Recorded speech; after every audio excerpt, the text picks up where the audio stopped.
नमस्कार, आप देखना शुरू कर चुके हैं अनोखी आवाज और मैं हूं आपके साथ अनुष्का।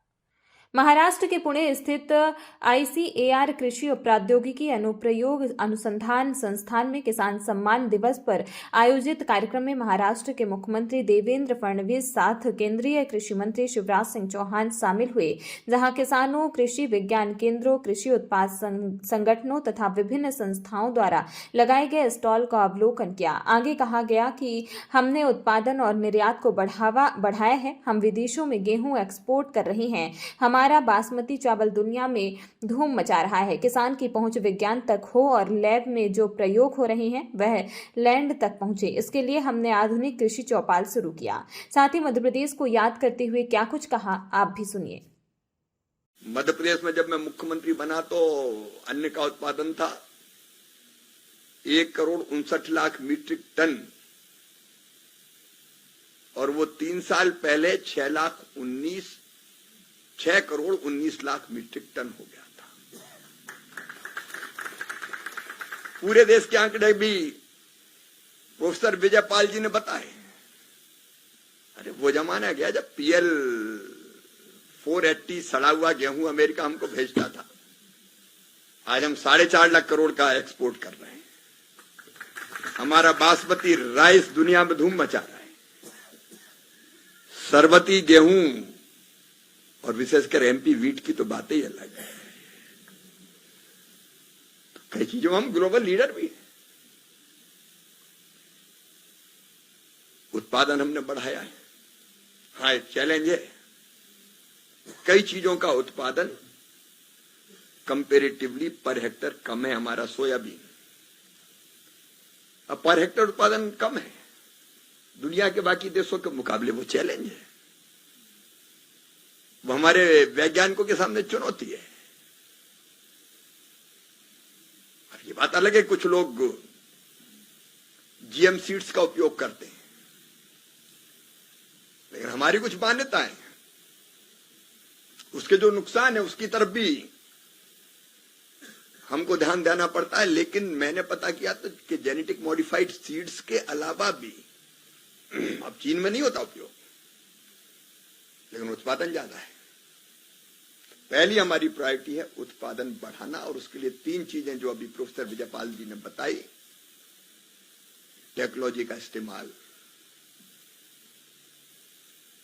अब उन्होंने आर्टिफिशियल इंटेलिजेंस की बात भी की, मशीन लर्निंग की बात भी की, रोबोटिक्स की बात भी की, लेकिन उत्पादन बढ़ाना ये मोदी सरकार की प्राथमिकता है। और उसके लिए नए सीड्स चाहिए हमको।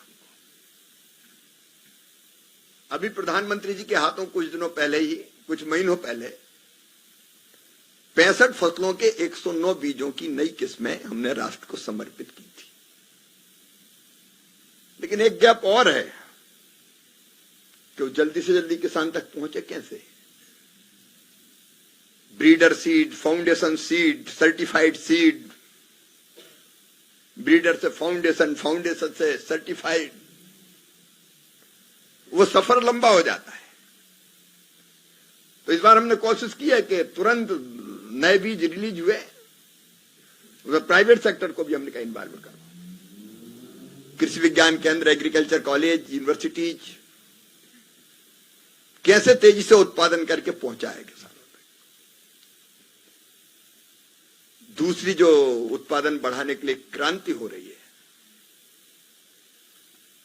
25 तारीख को प्रधानमंत्री नरेंद्र मोदी जी एक नदी जोड़ो कार्यक्रम का शिलान्यास मध्य प्रदेश में करने वाले हैं, कैन और बेतवा।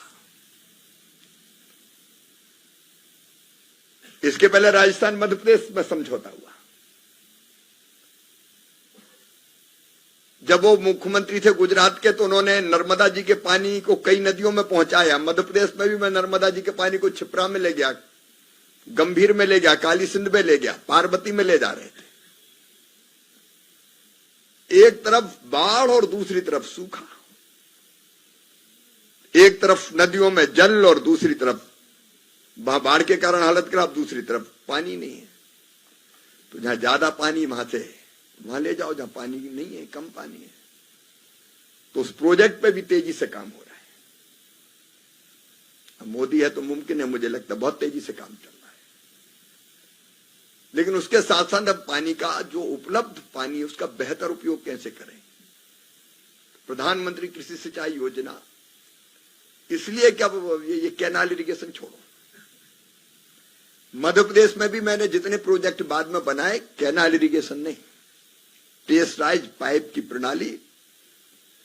अब मध्य प्रदेश में नर्मदा जी नीचे थी और मालवा का पठार निमाड़ ऊपर था, तो जब भी पानी लाने की बात होती थी तो लोग कह देते थे अफसर के, अरे साहब वो जा ही नहीं सकता, वो तो पठार तो ऊपर है 400 मीटर। जब मैं मुख्यमंत्री बना तो मुझे भी ये कहा कि कैसे जाएगा सर, इम्पॉसिबल। इनका हम है तो पॉसिबल होगा।